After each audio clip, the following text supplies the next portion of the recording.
This is an appeal by Donald Fernandez from State Providence for general public to join them for a protest at Azad Maidan at 10 a.m. on 19th November 2024. It's a Tuesday. And now the story in detail. A Goan lady admitted and living in a mental hospital for close to 4 decades, into bracket approximate 40 years. Today there are 70 such people living for years starting at 2 years and going up to 40 years in mental hospitals. Protest as we humbly together request the SORKAR to look at the number of poor Goan ladies and gents turning homeless due to mental disabilities and either living and dying on the streets or getting locked up in mental hospitals for months and years and even decades. The SORKAR should either start their own homes or be more considerate towards our NGO, which is already having shelter homes for poor people with mental disabilities. The SORKAR is not doing enough for those suffering from mental disabilities, and most disappointing is promising to increase the funding for grants towards shelter homes, but it's not happening as expected.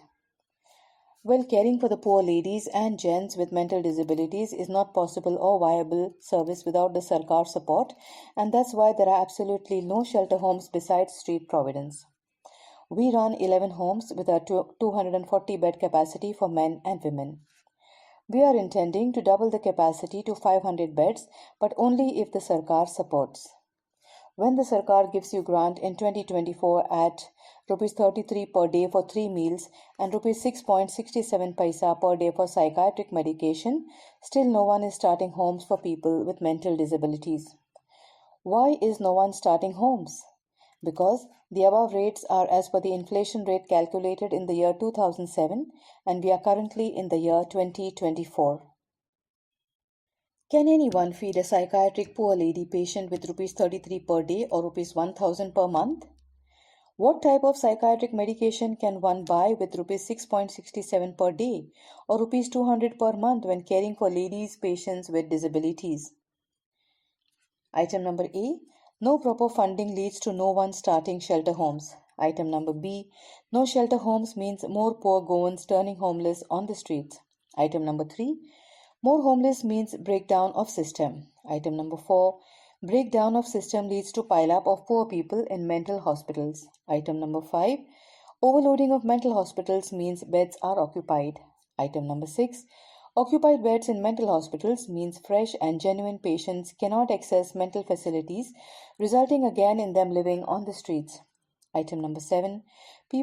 Police can't do much as after admitting these homeless or poor Goans into mental hospitals, they are discharged after a few days as mental hospitals are not shelter homes. Item number 8. So cycle repeats because of lack of shelter homes. And lack of shelter homes is due to grants or funding given at inflation rate calculated in the year 2007 towards food and medication, which are most important components of shelter homes for poor and mental disabilities. So don't get disappointed when you call me to provide rehabilitation to poor Goans suffering from mental disabilities or the homeless on the streets, and I just cannot help on the spot. Kindly note, these grants are only for ladies. For men, nothing is given. Absolutely zero. Where is the funding? Daily we receive requests at times up to 3 or 4 for admission, and that is not possible to entertain and as there is no sufficient support from the SORKAR. Well, already 15% of our population suffering from disabilities. It's a worrying affair and the percentage of rising, but the SORKAR is not blinking their eyes towards mental disabilities, but only putting money on physical disabilities.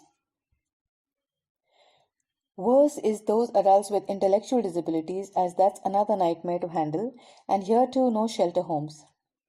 In spite of my willingness to take in more poor Goans with mental disabilities and with an abnormal high level of motivation, your support is still required on 19th November 2024 at 10 a.m. to impress upon the SORKAR to address the issues before it gets out of hand. At times, I too feel or get thoughts to one day pack my bags and shut down the homes, or rather reduce fresh admissions into our homes. Of all the residents in our homes, minimum 80 plus residents are going to end up back in the mental hospital the day I decide I cannot manage any further. These 80 plus residents are chronic patients with high level of mental disabilities who will never ever recover and they require 24/7 rehabilitation and care. Imagine this situation. Bed capacity at the mental hospital is 190. Already permanently occupied beds are at 70, and we have 80 chronic residents. We are understanding but currently being pushed, and if we push back, then it will collapse. Sarkar, please listen to our requests.